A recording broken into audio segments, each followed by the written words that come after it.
हरे कृष्ण।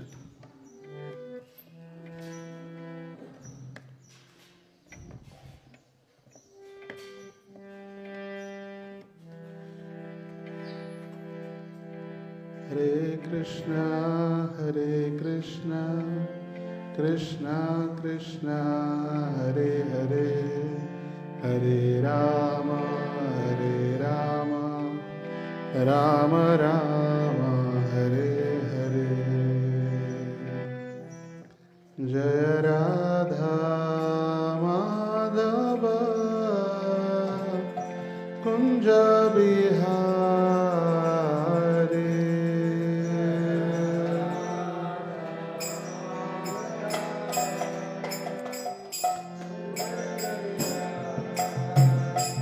जय राधा माधव कुंज बिहारी।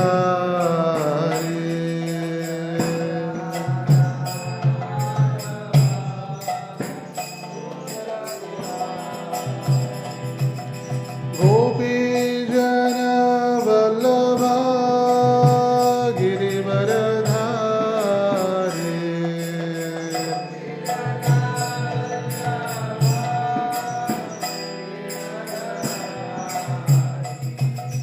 गोपी जन वल्लभा गिरिवरधारी।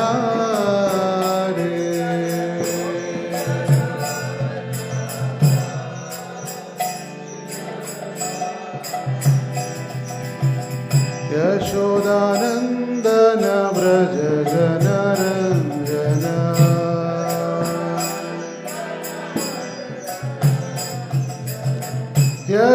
यशोदानंदन व्रज जनरंजन।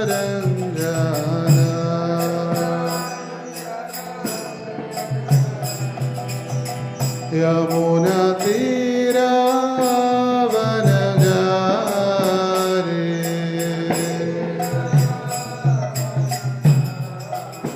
यमुना तीरा वनचारी।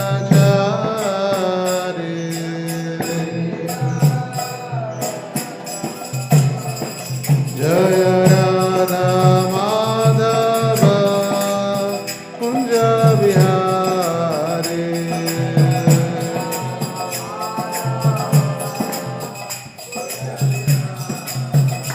जय राधा माधव कुंज बिहारी।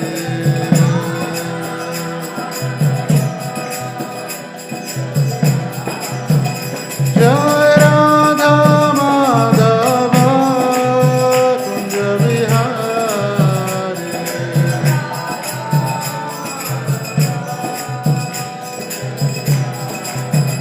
जय गोपी जन वल्लभ गिरिवरधारी,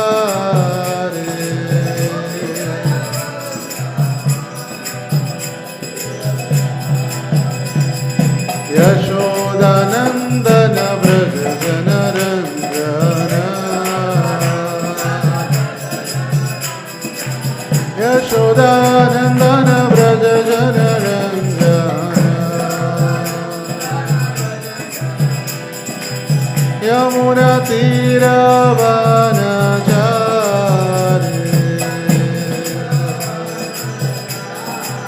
यमुना तीरा वनचारी।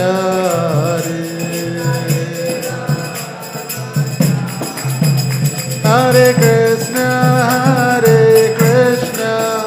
कृष्ण कृष्ण हरे हरे, हरे राम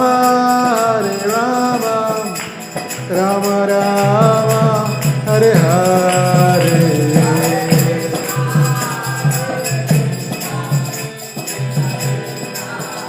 हरे हरे, हरे राम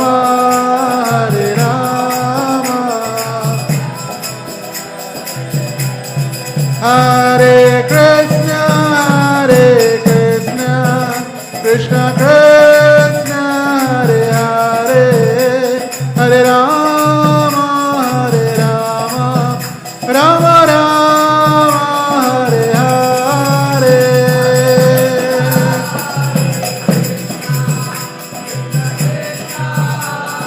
हरे हरे राम हरे राम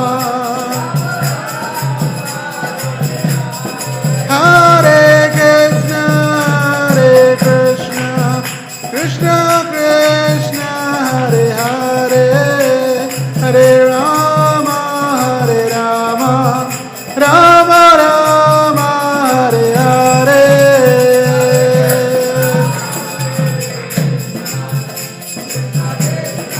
हरे हरे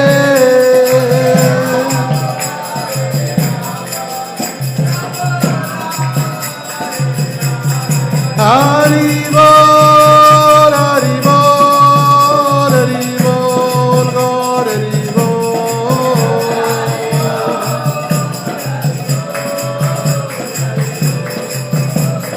निताय गौर हरि बोल हरि बोल हरि बोल हरि बोल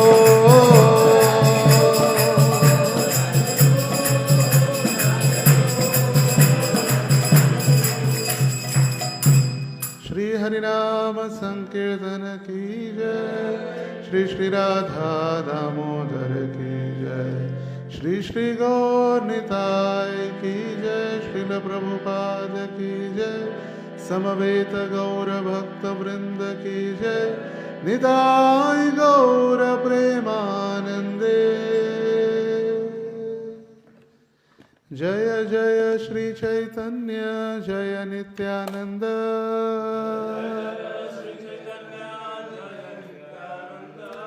जय द्वैत चंद्र जय गौर भक्त वृंद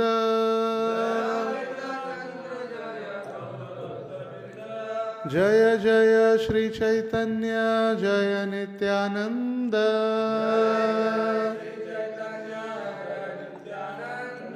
जय द्वैत चंद्र जय गौर भक्त वृंद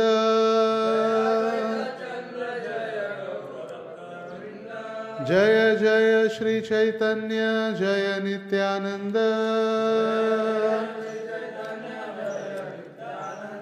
जय द्वैत चंद्र जय गौर भक्त वृंद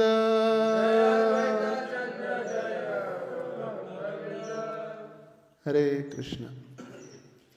सभी भक्तों का स्वागत है आज के इस प्रातःकालीन चैतन्य चरितामृत कक्षा में।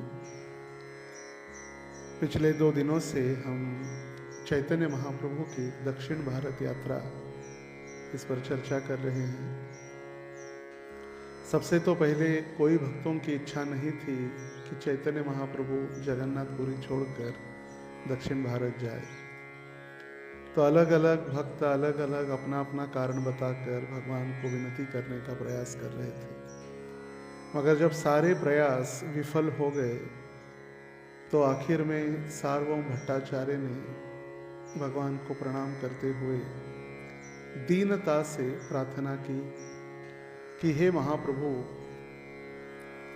आप जाना चाहते हैं, आप तो को कोई रोक नहीं सकता, आप तो स्वयं भगवान पूर्ण ऐश्वर्य पूर्ण स्वतंत्र है, और हमारी एक इच्छा है कि आप और थोड़े दिन रुकिए जगन्नाथपुरी में। तो चैतन्य महाप्रभु पुनः 5 दिन सार्वभौम भट्टाचार्य के स्थान पर रहे। सार्वभौम भट्टाचार्य की पत्नी ने उनको प्रसाद का आयोजन किया, शठीर माता प्रसाद ली, और 5 दिन के उपरांत जब भी चैतन्य महाप्रभु पुरी से दक्षिण भारत यात्रा की ओर प्रस्थान कर ही रहे हैं, और उस समय नित्यानंद प्रभु ने कहा, ये कृष्णदास नामक एक ब्राह्मण जो है, सीधा साधा लड़का, आप उसको अपनी सेवा में रखिए, क्योंकि जब दोनों हाथ आप उपयोग करेंगे, एक हाथ जप माला के लिए और दूसरा काउंट करने के लिए, नाम काउंट करने के लिए, या दोनों हाथ कीर्तन में जो उपयोग होगा, तो आपका फिर कमंडलू, आपके वस्त्र, बहिर्वस्त्र कौन पकड़ेगा? तो आप इसको लेकर चलिए। तो महाप्रभु कहे, ठीक है, अभी आप इतना कह रहे तो फिर तैयार हो गए। अभी आगे कृष्णदास कविराज गोस्वामी लिख रहे कि जब चैतन्य महाप्रभु समुद्र के तट पर होते होते आलाल नाथ के दर्शन लिए और अलालनाथ से उन्होंने सारे भक्तों को अभी वापस पुरी जाने के लिए कहा। और चैतन्य महाप्रभु दक्षिण की ओर निकल ही रहे थे। सार्वभौम भट्टाचार्य ने उनको विनती की है, हे महाप्रभु, आप जब दक्षिण भारत जाएंगे तो वहाँ पर रामानंद राय नामक एक भक्त गोदावरी के तट पर वो रहते हैं, और विद्यानगर नाम का एक स्थान है, वहाँ पर उनका गांव है, और वो बहुत बड़े अधिकारी है, कृपया उनको मिलिए। वे रामानंद राय और स्वरूप दामोदर, ये कौन है? स्वयं ललिता और विशाखा। अभी रामानंद राय को मिलने के लिए जब चैतन्य महाप्रभु को विनती की गई तो महाप्रभु तैयार हुए, और अभी यही प्रार्थना के साथ हम आज की ये चर्चा प्रारंभ करेंगे। रामानंद राया छे गोदावरी तीरे, अधिकारी है न ते हो विद्यानगरे। गोदावरी नदी के किनारे स्थित विद्यानगर नामक एक नगरी में रामानंद राय नामक एक जिम्मेदार सहकारी अधिकारी है। वो सरकारी अधिकारी थे, और ये विद्यानगर आजकल का दक्षिण भारत में ये पोरबंदर नाम से भी प्रसिद्ध है, ऐसे प्रभुपाद लिख रहे। मगर ये पोरबंदर गुजरात का पोरबंदर नहीं है। गुजरात का जो पोरबंदर है, सुदामापुरी या महात्मा गांधी का जन्म स्थान, ये अलग है, और दक्षिण भारत का ये पोरबंदर अलग है।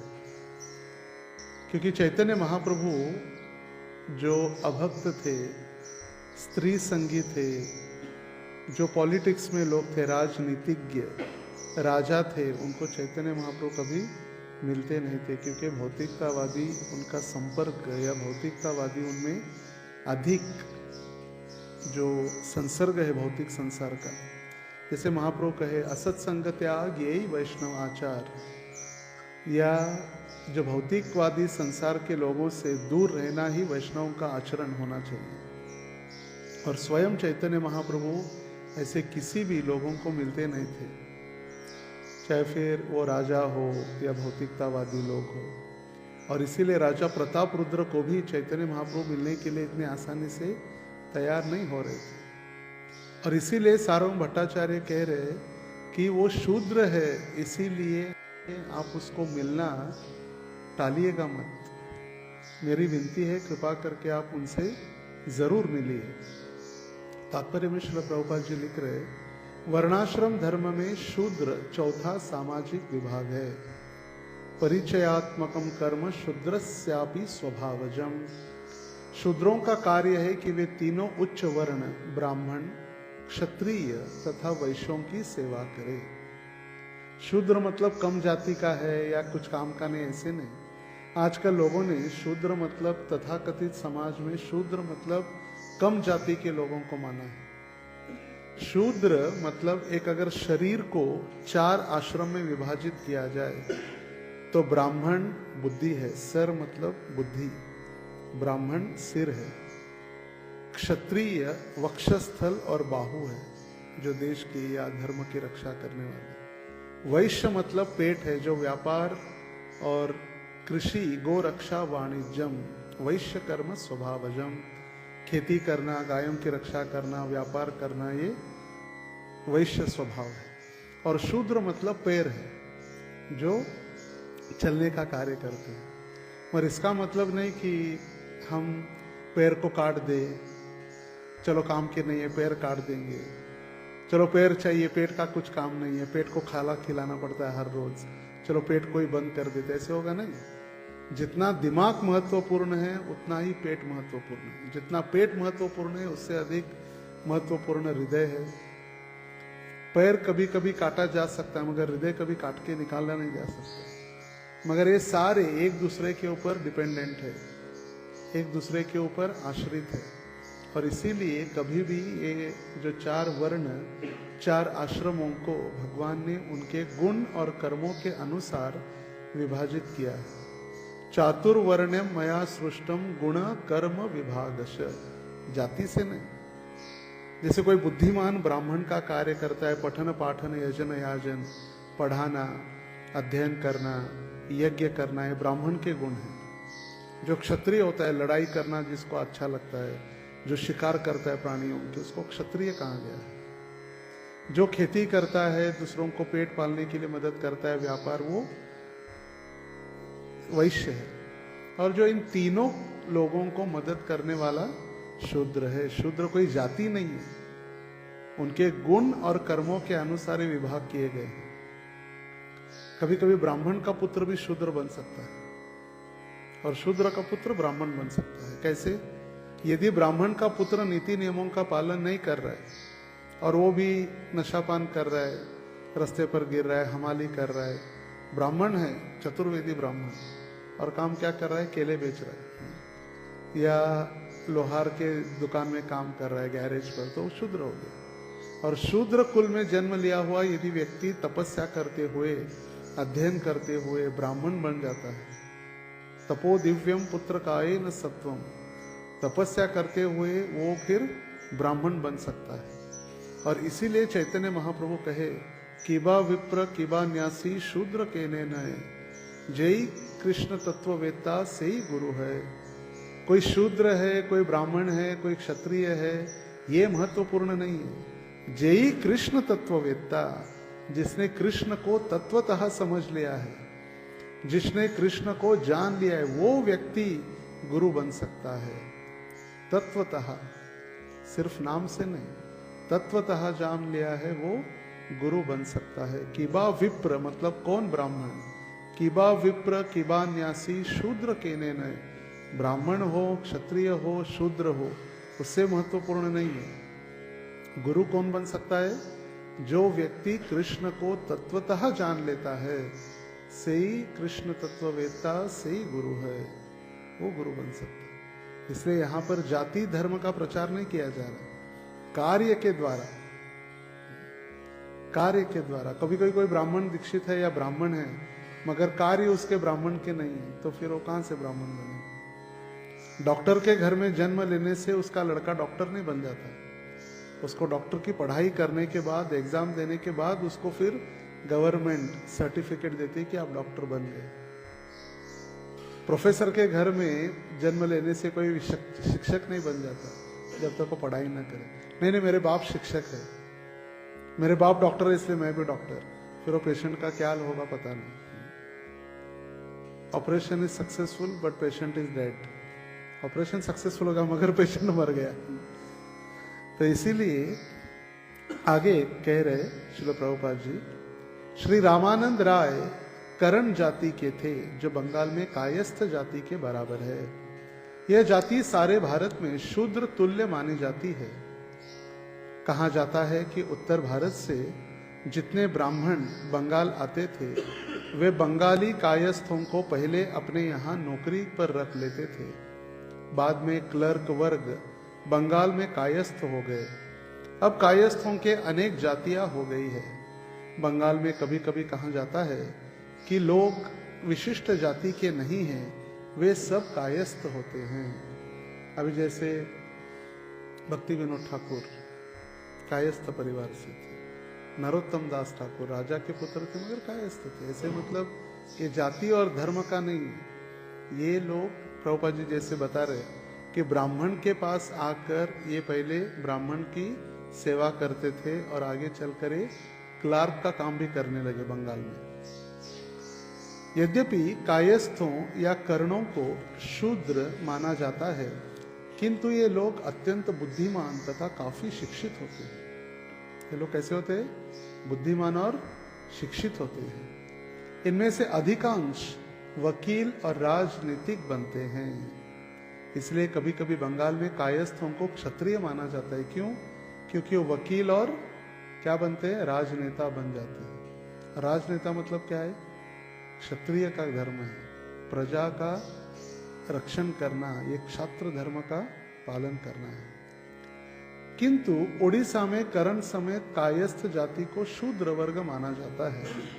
श्रील रामानंद राय इसी करण जाति के थे, अतएव वे शूद्र माने जाते थे। वे उड़ीसा के राजा महाराज प्रताप रुद्र के राज्य के अंतर्गत दक्षिण भारत के राज्यपाल थे। राज्यपाल को क्या कहते हैं इंग्लिश में?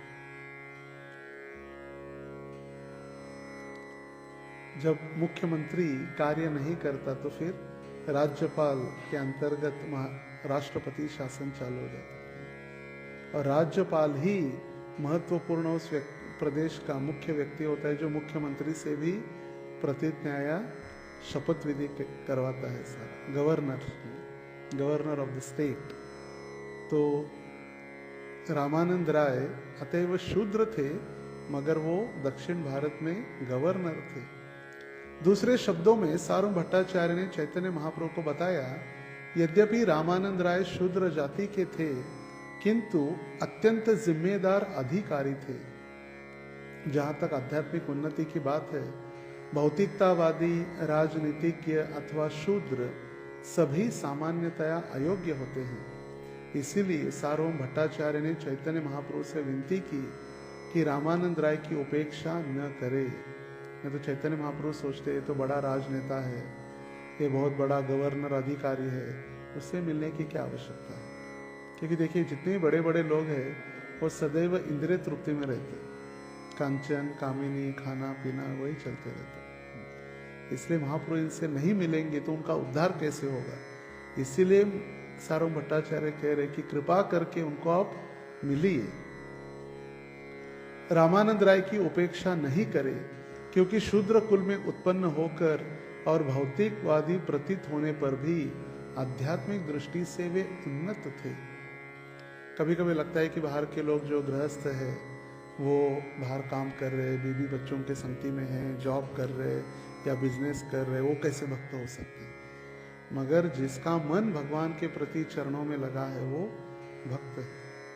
जैसे एक उदाहरण से हम समझ सकते हैं, एक वैश्या और ब्राह्मण दो थे। यहाँ पर ब्राह्मण क्षत्रिय वैश्य का चल रहा है। तो ब्राह्मण और एक वैश्या दोनों घर के सामने सामने रहते थे, एक ही गली में, एक वैश्या का घर और एक ब्राह्मण का घर।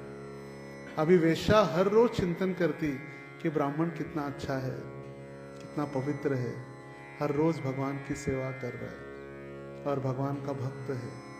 और ये ब्राह्मण होकर चिंतन करता ये कौन सी वैश्या है, आज कौन आया कौन गया, कितने आज कस्टमर आए, वही उसका चिंतन होता था। तो फिर भगवत धाम प्राप्ति किसको हुई? वैश्या को हुई, उस ब्राह्मण को नहीं हुई। क्योंकि उसकी चेतना, भले ही जन्म ब्राह्मण था मगर कार्य और चेतना कौन सी थी? वैश्या की थी। और वैश्या अपने आप को कोसते हुए ब्राह्मण का गुणगान करती, तो श्रेष्ठ कौन है? उसी प्रकार जो गृहस्थ भार जो है वो अपना कारोबार संभालते हुए, कार्य करते हुए जो अगर भगवान की सेवा में लगे हैं और दूसरी ओर से वैराग्य के नाम पर हम आश्रम में इंद्रिय तृप्ति कर रहे, फिर श्रेष्ठ कौन है? आश्रम निवासी की बाहर वाले? फिर बाहर वाले प्रामाणिकता से वो भक्ति करने का, आध्यात्मिक जीवन में प्रगति करने का प्रयास कर रहे हैं। विषय वह है जो गृहस्थ जीवन में लिप्त रहकर केवल बीबी बच्चों तथा सांसारिक इंद्रिय तृप्ति में रुचि रखता है, वो विषय है। एक है गृहस्थ, एक है गृहमेधी। गृहेशु गृहमेधिना। गृहमेधी मतलब उसको सिर्फ बीबी बच्चे काम धंधा वही है इंद्रिय तृप्ति। दिन भर काम करना, रात भर इंद्रिय तृप्ति करना, उसके अलावा दूसरा काम नहीं। मगर गृहस्थ भी एक आश्रम है। नीति नियमों के अनुसार यदि वो भगवान की भक्ति में लगे रहे तो वो भी गृहस्थ आश्रम कहलाता है। इंद्रियों को या भौतिक भोग में फिर भगवान की सेवा में लगाई जाती। इंद्रियों को या तो भौतिक भोग में या भगवान की सेवा में लगाया जा सकता है, दोनों नहीं हो सकता। मुझे ये भी चाहिए और ये भी चाहिए, दोनों नहीं होता। एक किसी ना कोई तो कम करना होगा। मुझे इंद्रिय तृप्ति भी चाहिए, मुझे भक्ति भी चाहिए, दोनों नहीं होती। The material life and spiritual life go ill together. Ill together मतलब दोनों साथ में कभी नहीं जाती, कुछ ना कुछ हमें उसको प्रायोरिटी चेंज करनी होगी। जो लोग भगवान की सेवा में नहीं लगे और केवल इंद्रिय तृप्ति में रुचि रखते हैं वो विषयी कहलाते हैं। राधा दामोदर की जय। रामानंद राय सरकारी नौकरी करते थे और करण जाति के थे। निश्चित रूप से गेरवा वस्त्र धारण करने वाले सन्यासी नहीं थे, किंतु वे परमहंस गृहस्थ पद को प्राप्त थे। सिर्फ भगवे कपड़े पहनने से कोई सन्यासी नहीं बन जाता, सिर्फ कपड़े बदलने से कोई शुद्ध भक्त नहीं बन जाता। आज सफ़ेद है, कल लाल पहन लेंगे, परसों पीला पहन लेंगे। वो तो कपड़ों का कलर बदला। हृदय में भगवान का, जो हृदय में भगवान के प्रति प्रेम आसक्त होना, भगवान के प्रति आसक्ति बढ़ना, वो महत्वपूर्ण है। भगवान के प्रति आसक्ति बढ़ना ये महत्वपूर्ण कारण है। नहीं तो फिर क्या है, कपड़े बदलते रहो। जैसे परम पूज्य भक्ति विकास महाराज लिखे ब्रह्मचारी इन कृष्ण कॉन्शियसनेस ग्रंथ है, और लिखा है ब्रह्मचारी, गृहस्थ, वानप्रस्थ, संन्यास, ये तो सिर्फ उपाधियां हैं, डेजिग्नेशंस, सिर्फ उपाधि। जैसे राजा की उपाधि होती है, मुख्यमंत्री, 5 साल हो गए, निकलो भाई बाहर। जैसे पंत प्रधान, 5 साल में अगर पुनः दूसरी बार चुनाव नहीं हुआ, जीते नहीं या हार गए चुनाव में, तो चलो। ऐसे उपाधि है, पंत प्रधान उपाधि है, मोदी एक व्यक्ति है, दोनों एक नहीं है। पंत प्रधान उपाधि है, तो उसी प्रकार ब्रह्मचारी भी उपाधि है। सबसे महत्वपूर्ण है भगवान के दास बनना। हम फुल टाइम है किस लिए? खाने और सोने के लिए। फुल टाइम सोते हैं, फुल टाइम खाते हैं, ऐसे नहीं। फुल टाइम मतलब फुल टाइम भगवान की सेवा के लिए आए हैं, नाम के लिए फुल टाइम नहीं है, सुविधा प्राप्त करने के लिए फुल टाइम नहीं है। जैसे प्रभुपाद जी इसी चैतन्य चरितामृत में लिखे हैं, अगर हम चैतन्य चरितामृत, श्रीमद् भागवत ग्रंथों का अध्ययन नहीं करेंगे, उसको समझने का प्रयास नहीं करेंगे, they will just eat, sleep and fall down. वो जस्ट सिर्फ खाएंगे, सोएंगे और पतन हो जाएगा। फिर कारण कुछ भी बताए, कारण तो बहुत सारे हैं। घर में बुलाया है, मुझे घर वालों की चिंता है, मुझे मैनेजमेंट में तकलीफ दी है, या मैं आश्रम में अकेला नहीं रह सकता। कारण कुछ भी हो सकते हैं, वो तो माया के अलग अलग कारण है, मगर मूल क्या है? भगवान के प्रति शरणागति न होना और इंद्रिय तृप्ति के प्रति आसक्ति। भले ही वे गृहस्थ थे, फिर भी परमहंस पद तक स्थित थे। चैतन्य महाप्रभु का शिष्य बनने के पहले सारम भट्टाचार्य रामानंद राय को एक सामान्य विषय समझते थे, किंतु क्योंकि वे सरकारी नौकरी करने में लगे, वो एक गृहस्थ थे। किंतु जब भट्टाचार्य को वैष्णव दर्शन का वास्तविक ज्ञान हुआ, तो वे रामानंद राय के उच्च आध्यात्मिक पद को समझ सके, इसीलिए उन्होंने वह अधिकारी कहा है। आजकल हमारी संस्था में भी आप देखते हैं कितने सारे गृहस्थ भक्त है, वो गुरु है, जीबीसी है, गुरु भी है। अभी एक मदन मोहन प्रभु नाम के एक रशिया यूक्रेन से ब्रह्मचारी है, वो गुरु बन गए। इस साल जीबीसी मीटिंग उनका चयन किया गया, मदन मोहन प्रभु अपॉइंटेड एज स्पिरिचुअल मास्टर, गुरु बन गए। ऐसे कितने सारे गृहस्थ भक्त भी हैं। परम पूज्य कृतुदास अधिकारी महाराज, महामन प्रभु, संकर्षण प्रभु, ऐसे कितने सारे गृहस्थ हैं जो गुरु है, दीक्षा देते हैं, ब्रह्मचारी उनके शिष्य है। ये सिर्फ आश्रम से रिलेटेड नहीं होता, ये भक्ति में। इसीलिए महाप्रभु कहे, भक्ति जितनी कृष्ण को तत्वतः जानने का प्रयास कर रहा है, उतना वो गुरु को भी समझ सकता है। नहीं तो फिर हमारे इसमें कह रही, जो सैफ्रॉन पहना है वही शुद्ध भक्त। ये सैफ्रॉन पहना अध्यक्ष, उसको खिला, बाकी के चलेगा, उनको राजभोग खिला। ये भावना मतलब हम अभी तक कृष्ण तत्व को समझने का प्रयास नहीं कर रहे हैं। क्या होता है कभी कभी जब प्रसाद के लिए अगर जाते हैं, अध्यक्ष अध्यक्ष अध्यक्ष अध्यक्ष वट्टू, अध्यक्ष वट्टू, बाकी के भक्त नहीं है। जय कृष्ण तत्ववेत्ता जो कृष्ण भक्ति में लगा हुआ है, वो वैष्णव बन गया है। इसलिए सारों भट्टाचार्य जब मायावादी थे, उनको पता नहीं चला कि उनकी भक्ति वगैरह समझ नहीं पाए, मगर सारों भट्टाचार्य जब चैतन्य महाप्रभु के शिष्य बने, तब उनको पता चला भले ही रामानंद राय सरकारी अधिकारी है, गृहस्थ है, फिर भी वो महान भक्त है। और इसीलिए प्रभुपाद जी कह रहे, जो कृष्ण के दिव्य विज्ञान को जानता है उनकी सेवा में लगा रहता है, इसीलिए सारे गृहस्थ भक्त दास अधिकारी कहलाते हैं, क्योंकि वो भक्ति में लगे हुए हैं। कृष्ण भक्तदास ब्रह्मचारी, अगर कोई गृहस्थ है तो फिर उसका नाम लेकर फिर अधिकारी लिखा जाता है, जो गृहस्थ उनका अधिकारी। कोई वानप्रस्थ है तो वनचारी, और फिर सन्यासी है तो त्रिदंडी सन्यासी या स्वामी, तो उपाधि है, मतलब उनका पता चलने के लिए। ब्रह्मचारी, अधिकारी, वनचारी और स्वामी।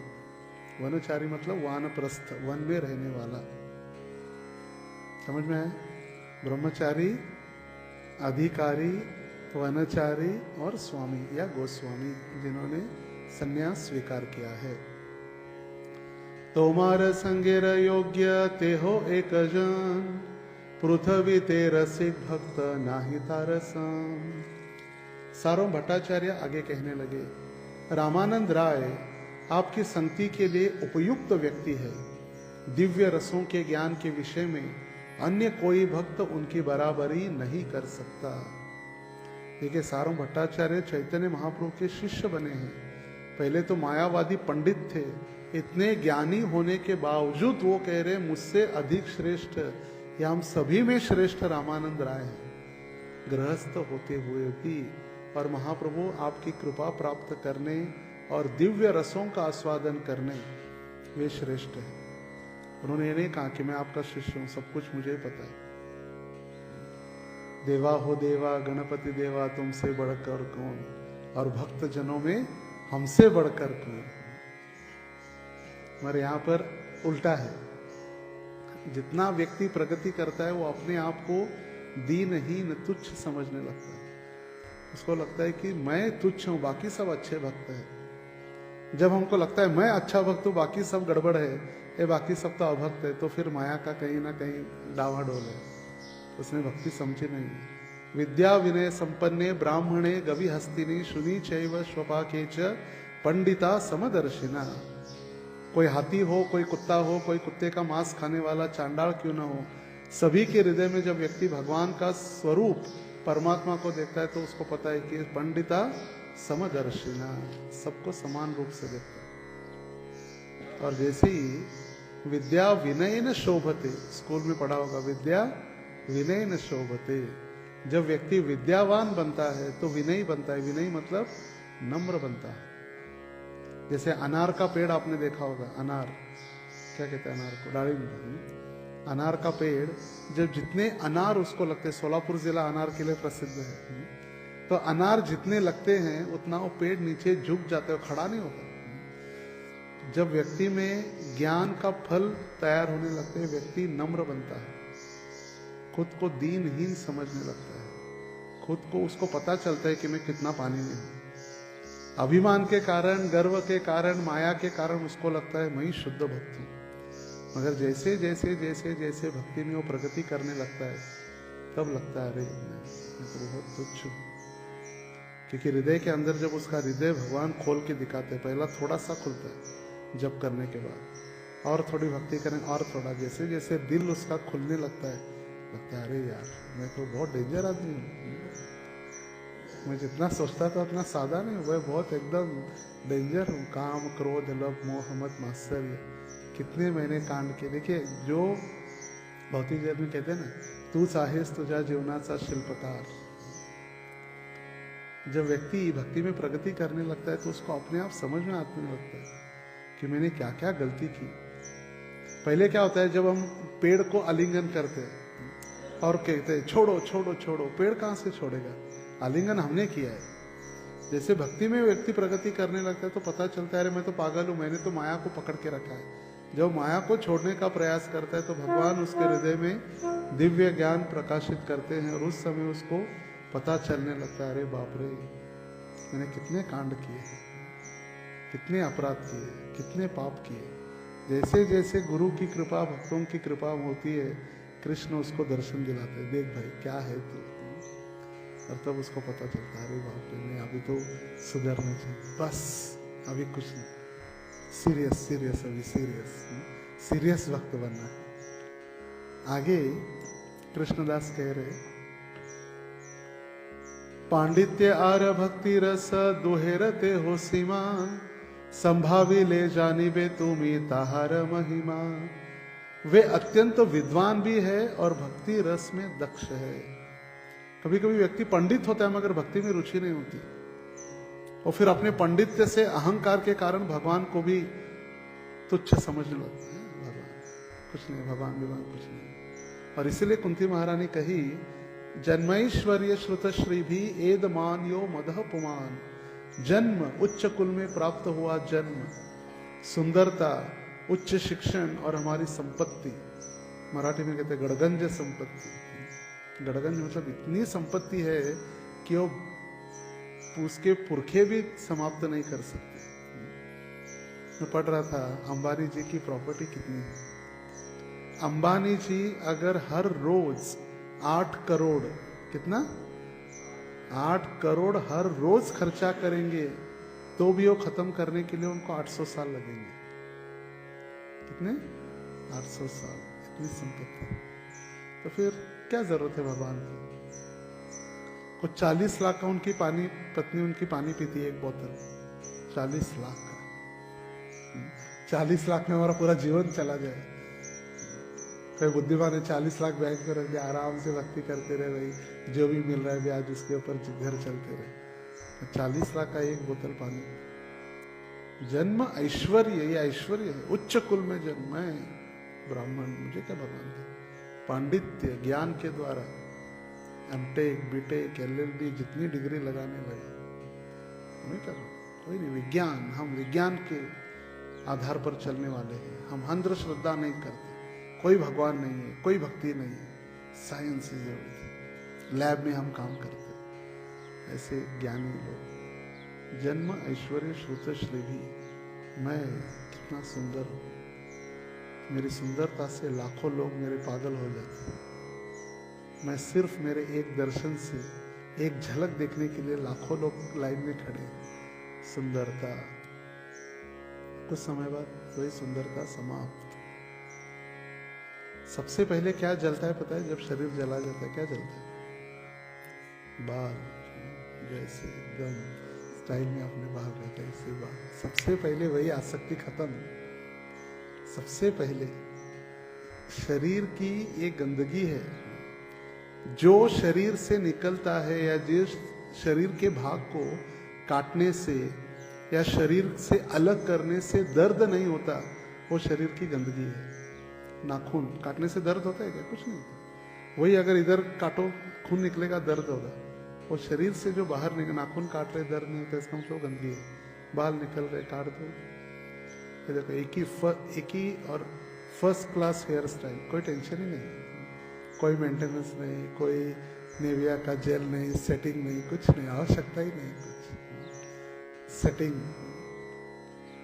तो इसीलिए प्रभुपाद जी ने, या वैदिक संस्कृति में बाल रखने का ही प्रश्न नहीं, कि सबसे बड़ी आसक्ति तो उसके ऊपर ही है। ये घंटों घंटे माताएं भी बालों को सेटिंग कराने में। मैं एक शादी में गया था, एक भक्तों की संध्या काल में शादी थी, 7:30 बजे। फिर 7:30 बजे दर्शन करके वो भक्त आए अपना शादी के पंडाल में। 7:30 हो गए, 8:30 हो गए, 9:30 हो गए, 10:30 हो गए, तो लड़की नहीं आ रही है। मैं उसको पूछ रहा हूँ कहाँ है लड़की? बोले प्रोजी मेकअप कर दे, आ रही ब्यूटी पार्लर से। 10:30 बजे वो लड़का बेचारा ऐसे बैठा है 4 घंटा। मैं सोचा भी शादी होगी कि नहीं होगी, क्या हो। 4 घंटे आंखों देखा हाल, वो बेचारा ऐसे बैठा है। लोग आ रहे, परेशान हो रहे, खा के आधे लोग तो चले भी गए। कितना देर वेट करेंगे? इतना मेकअप सिर्फ सेट करने के लिए। इसीलिए वैदिक सभ्यता में आसक्ति नहीं, बस क्लीन हेड, शेव करो, कोई चिंता नहीं। तो रामानंद राय पंडित भी थे और साथ ही साथ भक्ति के रस में दक्ष थे, मतलब भक्ति में उनको रुचि थी।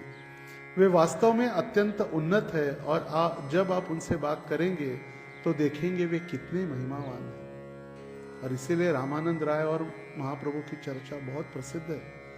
ये तो है बाह्य, आगे कहा आर। महाप्रभु उनको प्रश्न पूछते थे, बोलो इस संसार में सबसे मौल्यवान चीज क्या है? तो फिर वो एक उत्तर बताते। तो महाप्रभु कहते, ये तो है बाह्य, आगे कहा आर। ये तो भौतिक कारण हो गया, और आगे कहो। और फिर उन्होंने कहा सबसे मौल्यवान चीज इस संसार में कोई है तो नक्षत्र हीरा नहीं, उन्होंने कहा भक्तों का संग है, जिसको कोई कभी हम उसको मोल नहीं सकते या तोल नहीं सकते। अनमोल रत्न वो है भक्तों का संग। हमको लगता है अभी कभी भी जाओ मंदिर में भक्त मिलते ही है, क्या उसमें और जिसको पूछो, जिसको संग मिलता ही नहीं भक्तों का। समझो हम कहीं दूर जंगल यात्रा में गए हैं, जंगल सफारी, अकेले हैं, वहाँ पर पानी नहीं मिल रहा है, साक्षात यमराज जी खड़े, और तब हम भक्तों को ढूंढ रहे, कोई आए कीर्तन करे। जैसे देखा जाता है कभी कभी कोई मर जाता है तो आमंत्रण था, आइए कीर्तन कीजिए। पहले कोई भक्तों की याद नहीं आती, मरने के बाद ही आती है कीर्तन करने के लिए।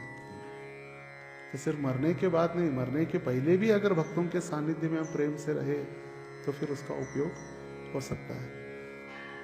और इसीलिए स्वरूप सारों भट्टाचार्य कह रहे कि महाप्रभु जब आप उनसे बात करेंगे तब आपको ज्ञात होगा कि किस प्रकार ये कितने महिमावान है, कितने भक्ति में प्रगतिशील है। क्योंकि व्यक्ति देखने से कभी पता नहीं चलता वो कितना बुद्धिमान है या कितना पंडित है। और इसीलिए चाणक्य पंडित कहते हैं, मूर्खोपि शोभते तावत सभायाम वस्त्र वेष्टिता।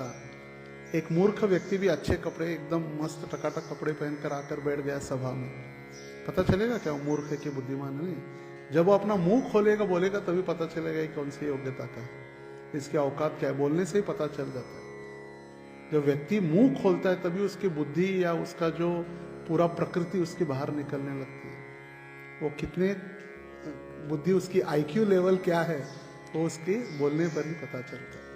और इसलिए चाणक्य पंडित के मूर्खोपि शोभते तावत, मूर्ख बहुत अच्छा कपड़ा पहन के सभा में आके बैठ गया, सभायाम वस्त्र वेष्टिता, वेष्टित मतलब पहनकर, वस्त्र पहनकर आके तो बैठा, मगर जब बोलेगा तब पता चलेगा। और उससे दूसरी ओर ब्राह्मण जो एकदम गरीब कपड़े पहनते, धोती वगैरह और बोलते, जब हम प्रचार के लिए जाते हैं या कहीं यात्रा में जाते हैं, लोग के कपड़े देखकर लगते, उनको लगता है अरे बेचारे काम धंधा नहीं, फुल टाइम ये बाबा लोग देखो काम धंधा। उनको नहीं पता है बाबा लोगों ने पूरी दुनिया देख कर बाबा हो गया। उनको लगता है पढ़े लिखे नहीं होंगे। फिर जब हम इंग्लिश बोलने लगते तो देखने लगते अरे इंग्लिश बोलते मतलब बाबा पढ़े लिखे। जैसे ही प्रसिद्ध हो IITN बाबा, IIT करके IITN बाबा प्रसिद्ध हो गया कुंभ मेले में। तो लोगों को लगता है कि ये बाबा या जब साधु बनना मतलब इनको कुछ नहीं, काम धंधा नहीं था इसलिए साधु बन गए। नहीं, जब उन्होंने आध्यात्मिक जीवन में आकर जब सही में अध्ययन किया और उनको पता चला वेद का जो अंत है, वेदेषु दुर्लभ आत्म भक्तो, वेद को जानने का मुख्य उद्देश्य क्या है? भगवान की प्राप्ति।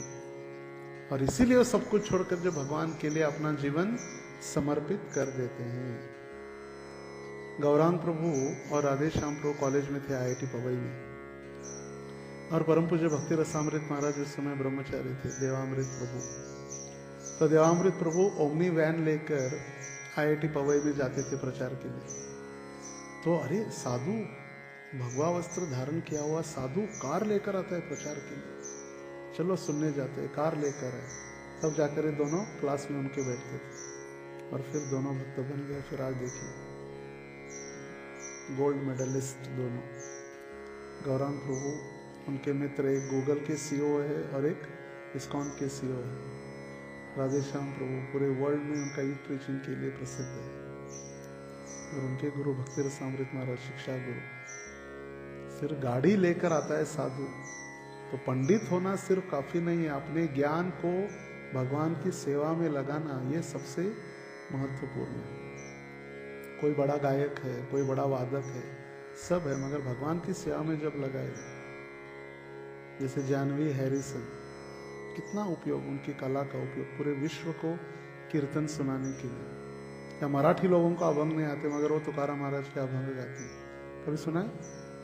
वृक्षवल्ली आम्हा सोयरे वनचरे, वृक्षवल्ली आम्हा सोयरी वनचरे, पक्षी सुस्वरे आळवीती, वृक्षवल्ली आम्हा सोयरी वनचरे। विदेश में, लंदन में, अरे हम महाराष्ट्र में वेंगा बॉयज के गाने गा रहे, ब्राजील नाच रहे सब पागल होकर, और वहाँ ब्राजील में ये लोग, और लंदन में वृक्षवल्ली आम्हा सोयरे तुकाराम महाराज के भजन गा रहे। कितना मूर्खता है।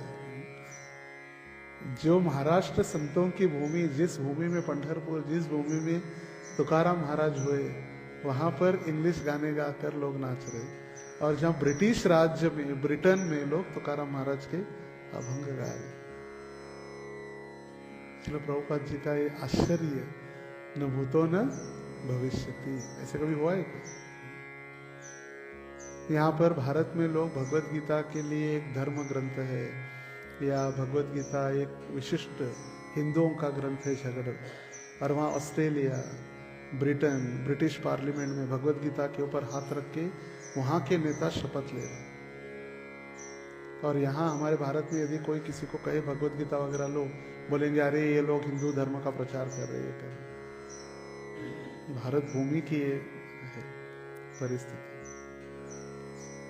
आगे कृष्णदास कविराज गोस्वामी लिख रहे, अलौकिक वाक्य चेष्टा तारना बुझिया, परिहास करियाछि तारे वैष्णव बलिया।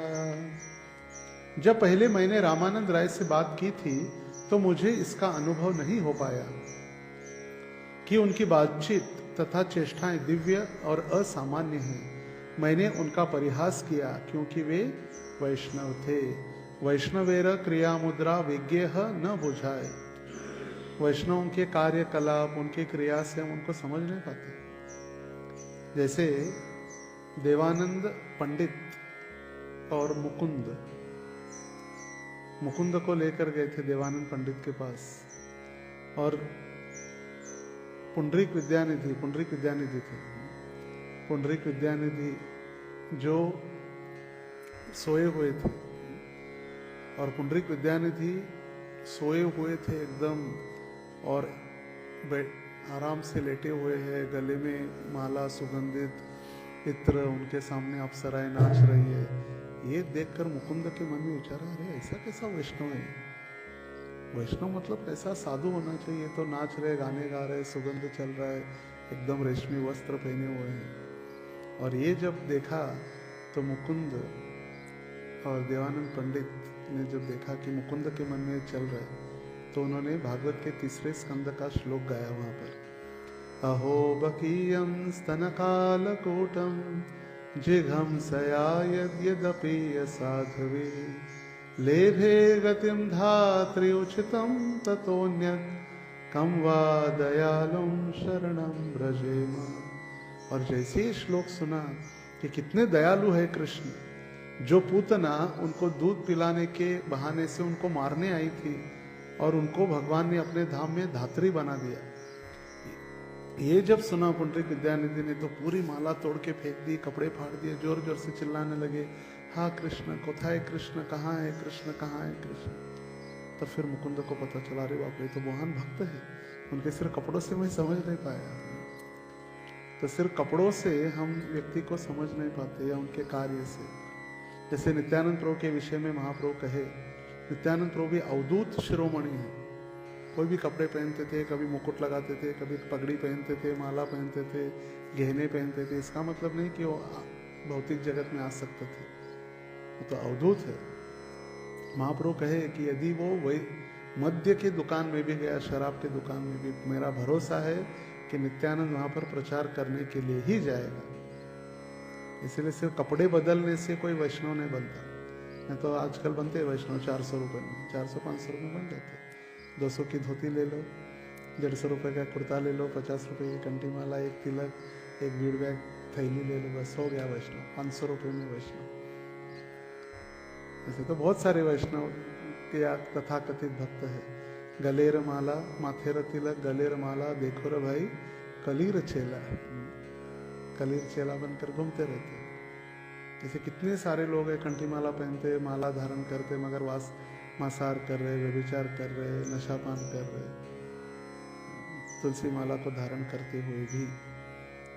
तो सारों भट्टाचार्य कह रहे, मैं भक्त नहीं था तब मैं उनसे जब बात किया, मुझे भी लगा वो ऐसे ही है, घर में आसक्त है। और मैंने उनका परिहास किया, मतलब उनको चिढ़ाया। मैंने उनका परिहास किया, मतलब उनका अट्ठाहास, मतलब उनको चिढ़ाया मैंने, उनको बड़ा बोला कहाँ। प्रभुपाद जी तात्पर्य में लिख रहे, बड़ा तात्पर्य है। जो भी वैष्णव या भगवान का शुद्ध भक्त नहीं होता वह भौतिकतावादी है। क्लियर। भौतिकतावादी कौन है? यदि आपको प्रश्न पूछा जाए, कौन है भौतिकतावादी? जो भगवान का शुद्ध भक्त नहीं है या वैष्णव नहीं है वो भौतिकवादी है।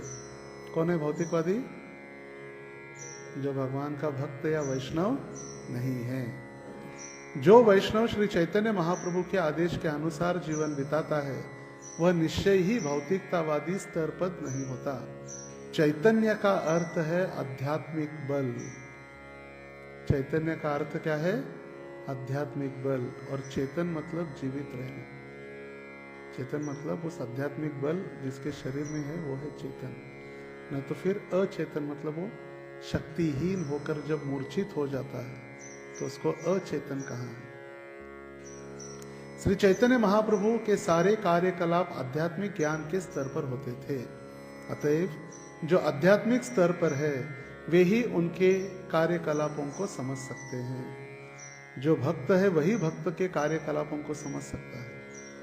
जैसे परम पूज्य गौर गोविंद महाराज के विषय में बताया जाता है, जब 1996 गौर पूर्णिमा चल रही थी मायापुर में, गौर पूर्णिमा जीबीसी मीटिंग्स वगैरह, 96 प्रभुपाद जी का जन्म शताब्दी महोत्सव।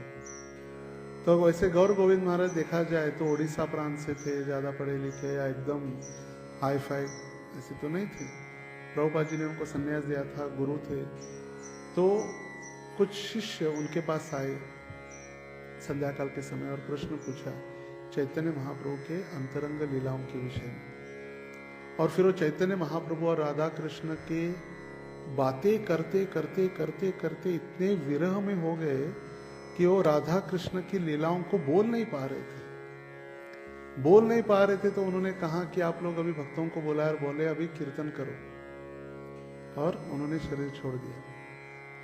बुलाकर भक्तों को प्रवचन देते देते, लेक्चर देते देते, प्रश्नों का उत्तर देते, कीर्तन करने के लिए कहकर शरीर छोड़ दिया मायापुर धाम में।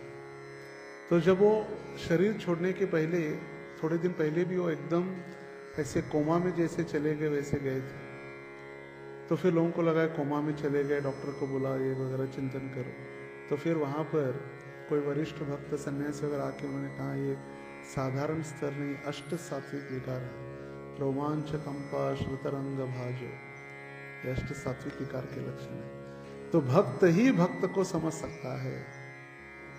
जैसे सोनार ही ओरिजिनल सोना चेक कर सकता है, सोनार ही ओरिजिनल डायमंड चेक कर सकता है, कितने कैरेट का सोना है या कितने कैरेट का डायमंड है। हमको तो सारा समान ही लगता है। जैसे ये पुखराज, ये हर जगह मिलता है, 5 रुपए मिलता है, 10 रुपए मिलता है, लाख रुपए में मिलता है, और उसकी वैल्यू कौन समझ सकता है? सोनार ही समझता है कितने कैरेट का वो है।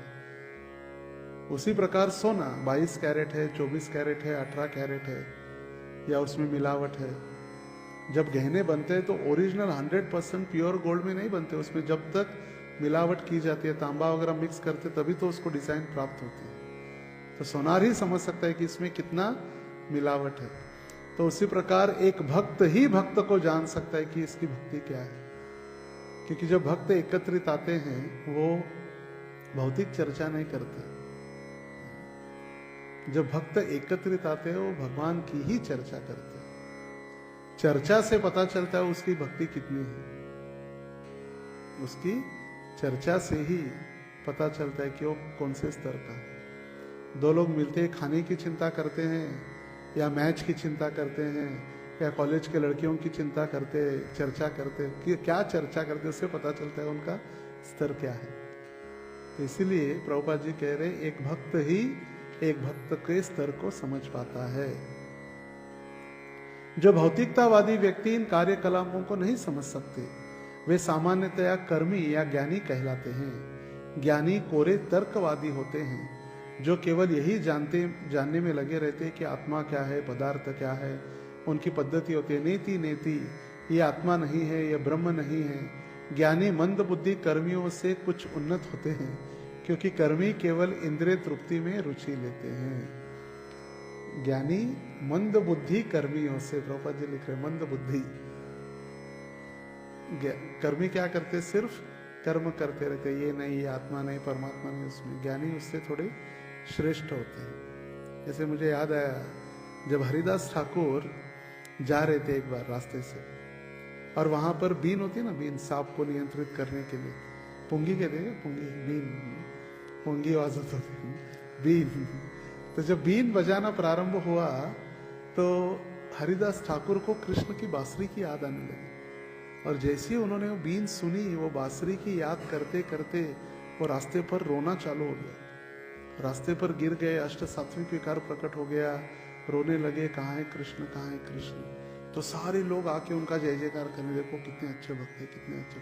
तुरंत वहां से चले गए। तो एक व्यक्ति ने देखा था, एक ब्राह्मण ने, कि ऐसे करने से मार्केट मिलता है, लोग आके मुझे जय जयकार करेंगे।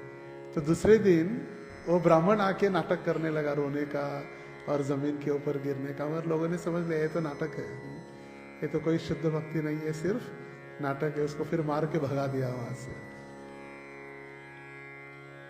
वैष्णव बनने के पूर्व सार्वभौम भट्टाचार्य मानसिक तर्कवादी अर्थार्थ ज्ञानी थे, इसीलिए वे सर्वदा वैष्णवों का मजाक उड़ाया करते थे। भौतिकतावादी लोग मजाक उड़ाते नहीं वैष्णव, ए टकले, ए टकलू चिल्लाते, ए हरे कृष्णा, ए टकले, ए चिढ़ाते, बस उनको वैष्णव का मजाक उड़ाते रहते भौतिकतावादी होने के कारण। वैष्णव कभी भी ज्ञानियों का चिंतन पद्धति को नहीं मानता। ज्ञानी तथा कर्मी दोनों अपने अपूर्ण ज्ञान के लिए प्रत्यक्ष इंद्रिय अनुभूति पर निर्भर रहते हैं, क्योंकि उनको भगवान के विषय में रुचि नहीं है। उनको सिर्फ इंद्रिय तृप्ति में रुचि होने के कारण उनकी बुद्धि प्रगतिशील होती ही नहीं। कर्मी प्रत्यक्ष अनुभव किए बिना किसी बात को नहीं मानते, ज्ञानी केवल परिकल्पनाएं प्रस्तुत करते हैं। कर्मी कहता है कि करके दिखाओ, वर्क इज वर्शिप, काम करना ही पूजा है। कौन सा भक्ति व्यक्ति नहीं, कर कार्य ही पूजा, वर्क इज वर्शिप, काम धंधा करना वही हमारे लिए सब कुछ है। बस कहाँ है भगवान? भगवान थोड़ी पेट पालने वाला है। अरे भाई, भगवान आपको जन्म देने के क्षण ही आपके माता को दूध की व्यवस्था भगवान ने ही की थी। वहाँ कोई हम कमाने के लिए नहीं गए थे, या कोई लेबोरेटरी में, या कोई साइंटिस्ट ने, या कोई डॉक्टर ने दूध की व्यवस्था नहीं की थी। देखिए, जो स्त्री गर्भवती होती है, जो संतान को जन्म देती है, अपने आप वहाँ पर दूध की व्यवस्था हो जाती है, और जैसे ही बच्चा बड़ा हो जाता है वही दूध अदृश्य हो जाता है। ऐसा कोई मशीन है क्या जहाँ पर हम चारा खिलाए और पीछे से दूध आ जाए? ऐसे कोई मशीन है? कोई नहीं मशीन। देखिए, अनाज जब हम बीज बोते हैं, एक अनाज से हजारों लाखों अनाज के दाने हम प्राप्त कर सकते हैं। कोई साइंटिस्ट कर सकता है? जमीन ही कर रही है, पृथ्वी कर रही है, आकाश कर रहा है, सूर्य के प्रकाश से, जल के प्रभाव से सब कुछ हो रहा है। कोई साइंटिस्ट इस दुनिया में मृत्यु को रोक नहीं पाता। कोई साइंटिस्ट इस दुनिया में अन्न पदार्थ तैयार नहीं कर पाएगा। हम कह रहे हैं हमें बहुत बड़ा, हम आर्किटेक्चर बन गए, आर्किटेक्ट। हमारा आर्किटेक्चर देखिए कितना बड़ा है। बंगला में कहाँ से बनाया? सारा तो जमीन से ही मिट्टी निकाली, जमीन से ही सारा लोहा निकाला, सारा जमीन में ही है। इसका ही लेके यहाँ पर बना दिया, नाम अपना चिपका दिया। हमने बनाया, सारा तो भगवान ने ही दिया है। इसीलिए उनको कर्म के द्वारा उनको लगता है कि करके दिखाओ। किंतु वैष्णव या भगवान के भक्त प्रत्यक्ष इंद्रिय अनुभूति की विधि का न मानसिक चिंतन का विधि पालन करते हैं। पूर्ण पुरुषोत्तम के दास होने के कारण वे सीधे भगवान के ज्ञान प्राप्त करते हैं, जैसा कि भगवत गीता में कहते हैं। कभी कभी वे भीतर से चैत्य गुरु के रूप में ज्ञान प्रदान करते हैं। इसे प्रभुपाद उदाहरण देते हैं। वो गुरुत्वाकर्षण का सिद्धांत किसने शोध लगाया? न्यूटन एक एप्पल के पेड़ के नीचे बैठा था, तो फिर वो एप्पल नीचे कैसे गिरा, फिर उसने उड़ाया, किस गति से गिरा, वो बार बार नीचे क्यों आ रहा है, ऊपर हवा में क्यों नहीं तरंग रहा है। उसने दिमाग लगा के उसको उतना दिमाग का उपयोग करते हुए साइंटिस्ट बन गया न्यूटन, आइजैक न्यूटन। गुरुत्वाकर्षण का सिद्धांत। वहां अगर कोई भक्त होता, पेड़ से नीचे एप्पल गिरता, चलो भाई कृष्णार्पणमस्तु श्री विष्णु कर खा लेता। इतना बुद्धि का उपयोग करने की आवश्यकता ही नहीं थी। तो इसीलिए प्रभुपाद जी कह रहे, जो तर्कवादी लोग हैं अपने बुद्धि का सिर्फ दुरुपयोग करते हैं। मगर भक्त है वो मानसिक तार्किक लोगों का चिंतन न करते हुए, अपना समय व्यर्थ न गंवाते हुए भगवत सेवा में उपयोग करते हैं। और जब मन भगवान के चरणों में लगाते हैं, तेषाम सतत युक्तानाम भजताम प्रीति पूर्वकम ददामी बुद्धि योगम तम एनुमाम उपयांति ते। ददामी बुद्धि योगम तम, भगवान कहे मैं बुद्धि प्रदान करता हूँ। सब लोग कहते भगवान मुझे बुद्धि दीजिए, अच्छी बुद्धि दीजिए। वो तो सेकेंड लाइन है, पहली लाइन है ना, तेषाम सतत युक्तानाम भजताम प्रीति पूर्वकम। सारा समय भगवान की सेवा में लगे हुए, भजताम प्रीति पूर्वकम, प्रेम से जब हम उनका भजन करते हैं तभी बुद्धि मिलती है, फुकड़ में नहीं मिलती बुद्धि। भगवान हाथ जोड़ दिया मुझे 1 किलो बुद्धि दे दो, भगवान मुझे मेरी बुद्धि चला दो, नहीं। सततम कीर्तयन्तो माम तेषाम सतत युक्तानाम भजताम प्रीति पूर्वकम। भजन करना, और वो भी कैसे? प्रेम के द्वारा, तब भगवान बुद्धि देते हैं। हम एक दिन मंदिर आएंगे, भगवान अच्छी बुद्धि दो, परीक्षित मला पास कर, देवा मला पास कर, अरे वेड्या अभ्यास कर, बिना अभ्यास के क्या सुविधा है? तो यही तेषाम सतत युक्तानाम, सतत युक्त जब व्यक्ति हो जाता है तो भगवान उसको बुद्धि देते हैं। यह माना जाता है कि वेद भगवान द्वारा कहे गए हैं। उनकी पहली अनुभूति ब्रह्मा को हुई। ब्रह्मांड के प्रथम जीव है। तेने ब्रह्म हृदय आदि कवये मुह्यंती यत् सूरयः। ब्रह्मा जी को स्वयंभू कहा गया है क्योंकि उनके कोई माता पिता नहीं है। स्वयं भगवान के नाभि कमल से कमल उत्पन्न हुआ, उसमें वो प्रकट हो गए, इसलिए उनका नाम है स्वयंभू। स्वयं भगवान से उत्पन्न, स्वयंभू मतलब भगवान स्वयं भगवान से उत्पन्न हुए। उनके हृदय में भगवान ने ज्ञान दिया और फिर ब्रह्मा जी वो ज्ञान प्राप्त करते हुए वैदिक परंपरा में, जिसको गुरु शिष्य परंपरा जो ब्रह्मा जी से प्रारंभ हुई है, नारद, व्यास, चैतन्य महाप्रभु, 6 गोस्वामियों को ये ज्ञान प्राप्त हुआ। गुरु शिष्य परंपरा से ब्रह्मा को आदि पुरुष कृष्ण ने भीतर से ज्ञान प्रदान किया। हमारा ज्ञान इसीलिए पूर्ण है क्योंकि वे गुरु शिष्य परंपरा से हस्तांतरित होता है। हस्तांतरित मतलब एक व्यक्ति दूसरे को ज्ञान प्रदान करता है, दूसरा वो लेता है, एक ऐसे फेंकता नहीं। हस्तांतरित मतलब हाथ में दिया जाता है। जब गुरु दीक्षा देते तो ज्ञान प्रदान करते हैं, दिव्य ज्ञान हृदय प्रकाशित हो। दीक्षा हमारी होती है, माला की होती नहीं। अरे लोग कहते प्रभु जी मृदंग वाली माला चाहिए, मृदंग वाली, बड़ी बड़ी मणि चाहिए। मणि तो तुलसी है ही, वो तो पवित्र है। दीक्षा हमारी होती है, मणि होते एक माध्यम है जिससे वो ज्ञान प्रदान किया जाता है। तो ज्ञान गुरु देते हैं, और ये गुरु को ज्ञान कहाँ से प्राप्त हुआ है? ये ब्रह्म मध्व गौड़ीय संप्रदाय से, जो स्वयं भगवान ने ब्रह्मा जी को ज्ञान दिया। इसलिए हमारा संप्रदाय का नाम क्या है? ब्रह्म मध्व गौड़ीय संप्रदाय। ब्रह्मा जी के द्वारा ये नीचे तक आया है।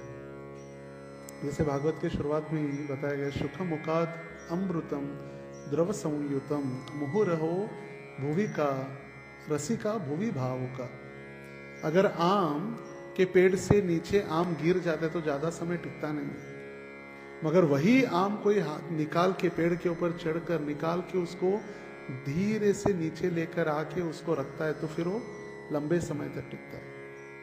जैसे कोंकण में आम कटहल बहुत चलता है, तो आम का अचार पेड़ से नीचे गिरे हुए उसका नहीं चलता ज्यादा समय। अगर लंबे समय तक आपको अचार टिकाना है तो फिर आम पेड़ के ऊपर चढ़ के निकालना पड़ता है। गिरे हुए आम ज्यादा 1 आध महीने में खराब हो जाते हैं क्योंकि गिरे हुए हैं, मगर किसी ने लेकर अगर दिए हैं अपने आप, तो इसलिए कहीं भी जाकर हम ज्ञान प्राप्त कर लेंगे। इधर उधर पढ़ा हुआ ज्ञान, ये पुस्तक पढ़ लिया, वो पुस्तक पढ़ लिया, ब्रज के संत पढ़ लिया, कल्कि पुराण पढ़ लिया, रावण संहिता पढ़ लिया, मैं बहुत पंडित हो गया, मगर कहाँ है ज्ञान? वो ज्यादा फिर टिक नहीं पाएगा। इसीलिए जो ज्ञान गुरु शिष्य परंपरा में प्राप्त है, जो 4 प्रामाणिक संप्रदाय है, मध्व संप्रदाय, रुद्र संप्रदाय, श्री संप्रदाय और कुमार संप्रदाय, ये 4 संप्रदाय अधिकृत है। संप्रदाय विहीनायता मंत्रास्ते विफलामता। अगर इन 4 संप्रदायों के बाहर हमें कोई भी मंत्र प्राप्त हुआ तो फिर वो मंत्र अपना कोई काम नहीं करेगा। भले हम गायत्री का उच्चारण कर रहे हैं, हर रोज गाने लगाते हैं ना टीवी, बड़े बड़े लाउड स्पीकर पर ओम चलते रहता है गायत्री का, और गायत्री वो कार्य नहीं करेगी हृदय में जाकर जब तक वो प्रामाणिक गुरु के द्वारा एक शिष्य को दी नहीं जाती। गायत्री एक माँ का स्वरूप बनती है।